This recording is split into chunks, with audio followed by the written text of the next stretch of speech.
Oi, pessoal, bom dia, boa tarde, boa noite. Mais um vídeo das nossas atividades semanais. E a atividade de hoje a gente vai trabalhar três coisas, né? Vamos trabalhar a habilidade da semana, onde a gente vai falar um pouquinho sobre as mudanças econômicas, culturais e sociais que ocorreram no Brasil a partir da década de 1990 e qual é o papel do Brasil no cenário internacional, na globalização.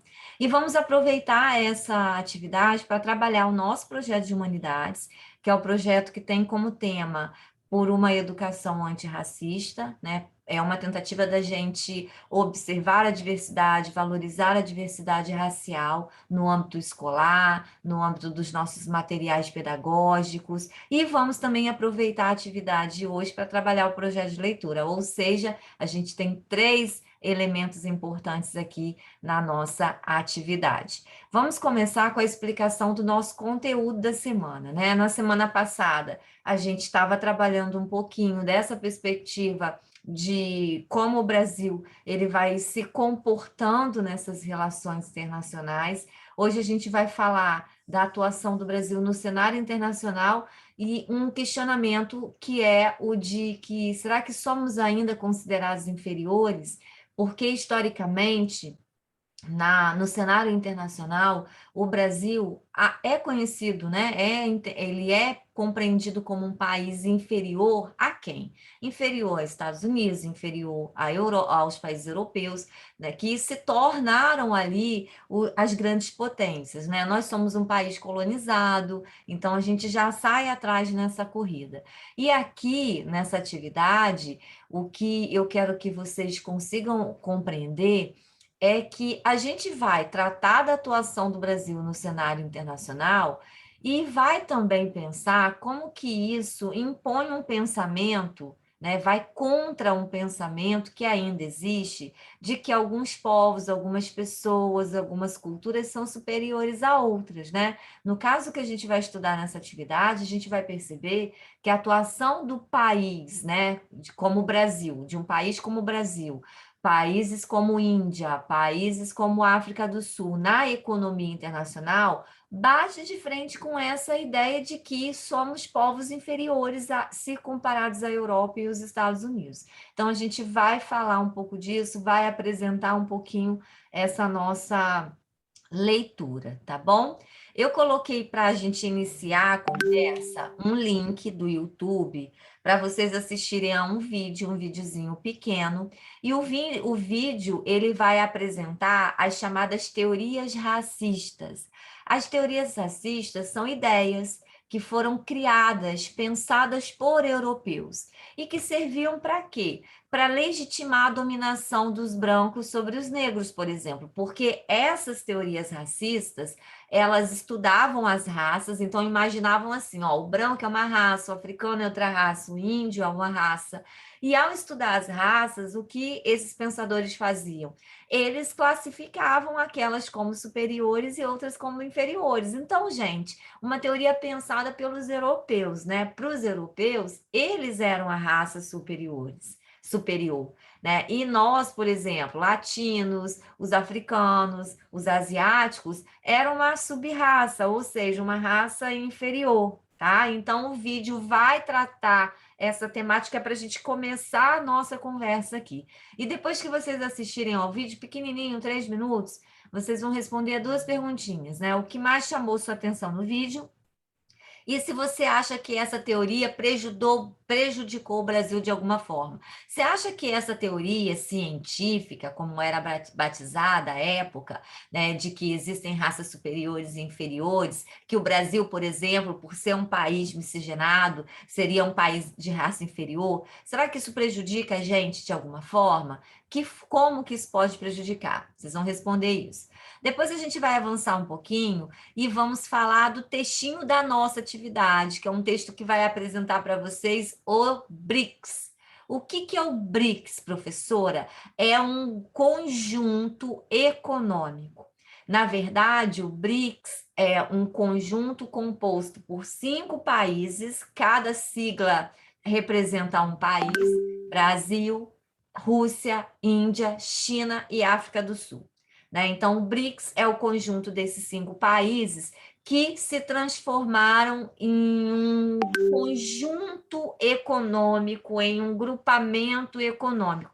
Não chega a ser considerado um bloco econômico, uma instituição internacional, mas é um mecanismo internacional, né? Então, esses países, eles são países considerados países de economia emergente. O que que isso significa? Economia que vem crescendo, que vem desenvolvendo e que tem potencial de crescimento. Então, esses países se unem para ter mais força, né, para conseguir atender aos seus objetivos no cenário internacional. Aí a gente tem todo um textinho aqui que explica o que é o BRICS. Depois a gente tem um segundo texto que vai falar como o BRICS ele desafia a ordem econômica internacional. Vamos entender isso? O que seria essa ordem econômica internacional? São os países protagonistas, são aqueles que são potências, já sabemos, países europeus, os Estados Unidos. Então, na ordem internacional, na economia internacional, a potência, todo mundo sabe, são esses países. E quando há a organização dos BRICS, né, desses países de economia emergente, é um desafio, né? É você mandando um recado: olha, a gente quer chegar lá, a gente está crescendo, a gente tem potência, né, para crescer, potencialidades. Então, é sim um desafio à ordem econômica internacional.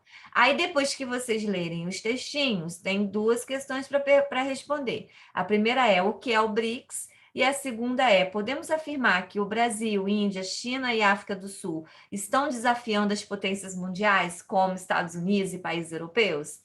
Justifique a sua resposta, né? Essa pergunta, ela está principalmente nessa última explicação minha e no segundo textinho da atividade. E, por fim, para entrar no nosso projeto Leitura e Humanidades, eu coloco o videozinho da Chimamanda para vocês aí. A Chimamanda é uma escritora nigeriana, e tem um vídeo dela onde ela fala do perigo de uma história única, né? O que que é o perigo de uma história única? É nós ficarmos com uma única versão da história.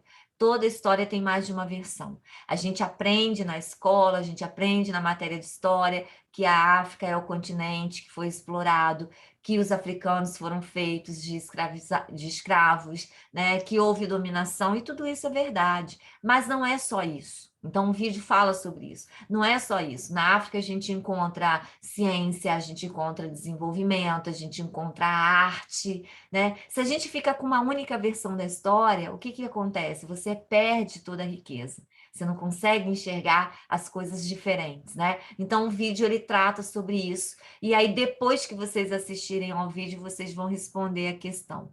O tema do vídeo pode estar relacionado ao que estamos estudando na atividade? De que forma, né? Pensem sobre isso.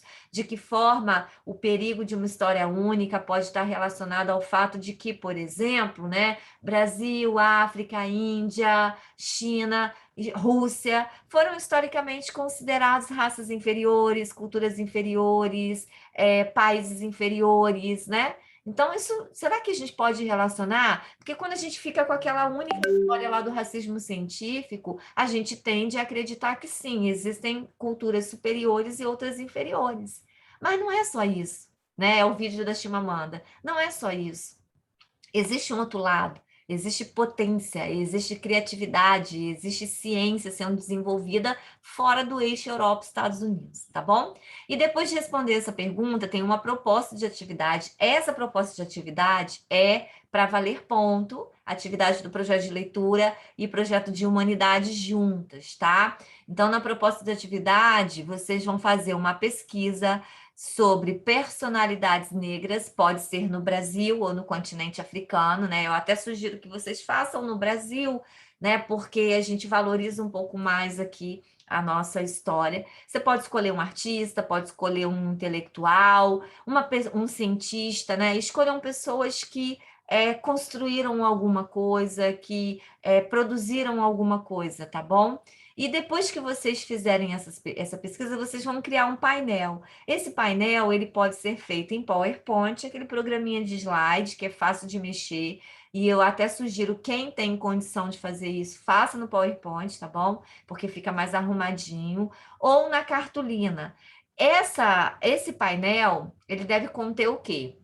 A imagem da personalidade que você escolheu, a obra, né? Algum experimento científico, é uma obra artística, e deve conter também as informações sobre essa pessoa. Esse painel, ele vai ser exposto no na semana do dia 20 de novembro, que é a semana da consciência negra, né? Zumbi de Palmares, dos Palmares, e vai ser a semana da culminância do nosso projeto por uma educação antirracista. Tá bom, gente? Então, assim, eu conto com a participação de vocês, caprichem nesse trabalho, façam atividades com toda atenção, com todo carinho, e a gente aproveita os nossos encontros semanais para tirar as dúvidas possíveis que ficarem da atividade. Beijos para todos e todas e até o nosso próximo encontro.